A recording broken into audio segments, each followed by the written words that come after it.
and welcome to the Sailing My Magic channel. My name is Duke and I am solo sailing Magic, my 2015 Lagoon Catamaran, around the world.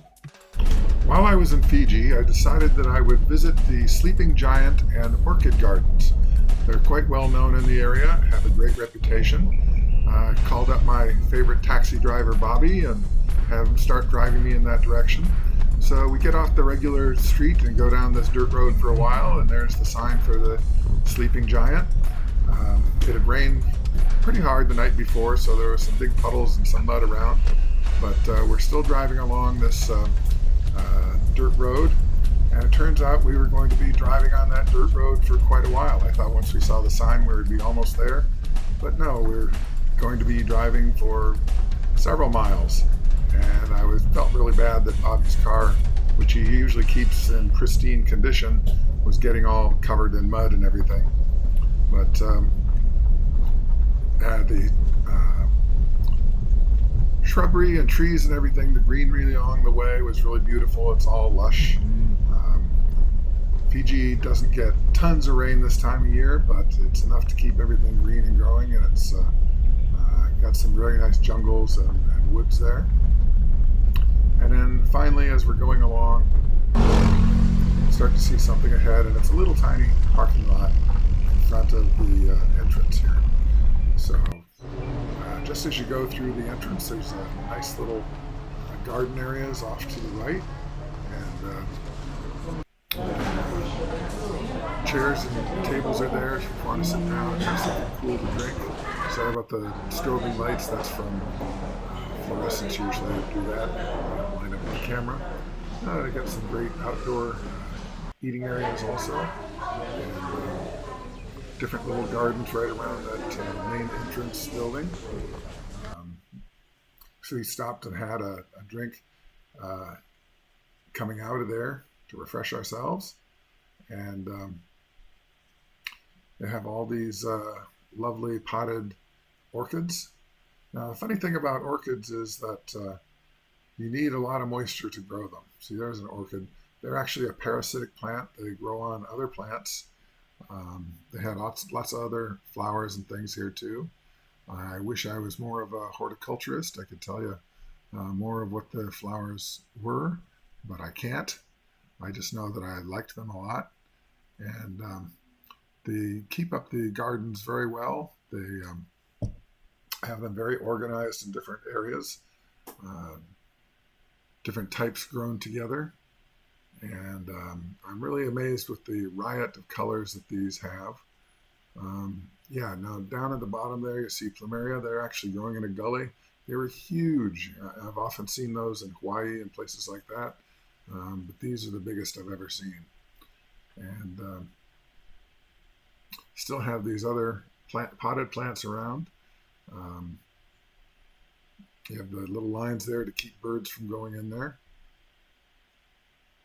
And all different colors, blues, reds, yellows. And look at those in the back there. Now, I've tried to grow those in California and couldn't, probably not enough moisture. Don't remember what they were called, though. Again, some more beautiful red flowers. So you walk along these organized gardens, and they have little different areas set out where you can go and have lunch if you want, or a cup of coffee, something. They have some board walkways that organize the different garden areas together, and you follow those around.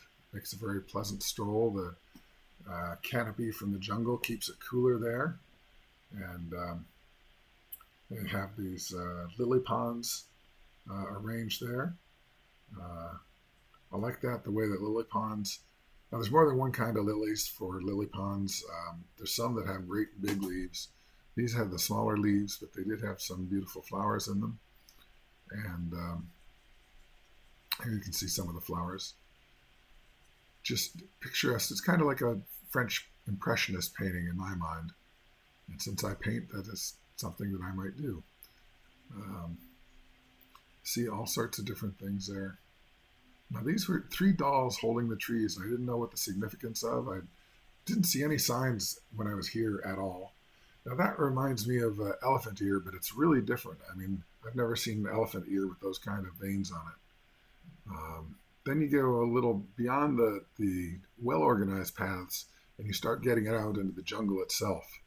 And then you're on a dirt path, again a little slipperier because of the rainfall previously, and then you get to go for a hike.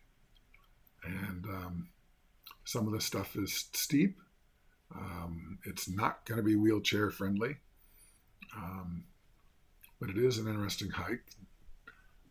I was with some friends, nobody fell down. And it's great that they have these paths out in the jungle. And you get up, you start getting to certain spots, and you have some great vistas. They have big hills and mountains here, and you can see some of the stuff off in the distance there. You actually see to the ocean. Climbing more and more. Now, I was starting to get winded on this climb. It's one thing, if you're on a boat, you can't run and jog and stay in shape that way on a boat. You can do other things to stay in shape, but not running. So I try to walk a lot when I get to land, and I usually go for a walk every day. At least a mile or two, if nothing else, just to get limbered up. But these are great views, and they have a lookout point at the top with a great view, and then these other interesting views of the jungle on the hillsides.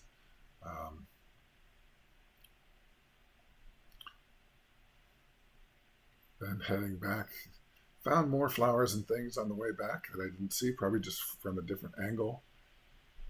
And did find a banana tree there that had bananas on it. Looks like people have been picking off bunches as they go. Some more lily ponds along the way. I just like the reflection of the sun into the water because the pond is so still and so flat. And hiking through the jungle to get back, found some more lunch areas, picnic areas, some more unusual flowers. I'm going to have to look some of these up in books just to learn more of their names. And that would be a walking tree. More orchids lining the side there. And finally, we were heading back towards the marina where my boat is. Some great views of the hillsides and the lush greenery again. I like to see all the different types of plants there. And one thing about Fiji is they don't have very many snakes. Pretty much none unless you're right in the deep, deep jungle. Some of the places they bird sugarcane. Now, please click on like and subscribe if you haven't already. It's totally free and it really does help me. So this is the bottom of my boat when I got back there. You notice it's got little barnacles on there, baby barnacles, and so it's a big deal to scrape the barnacles and the dried algae off there, getting sanded down and have a new coat of bottom paint put on there. It's an ablative paint. There's the bimini top, the support structure that I took down following the structure's failure, and that's the two halves of the fiberglass that covers it. But now, you know what? It's time for a sundowner. So have a great day and relax.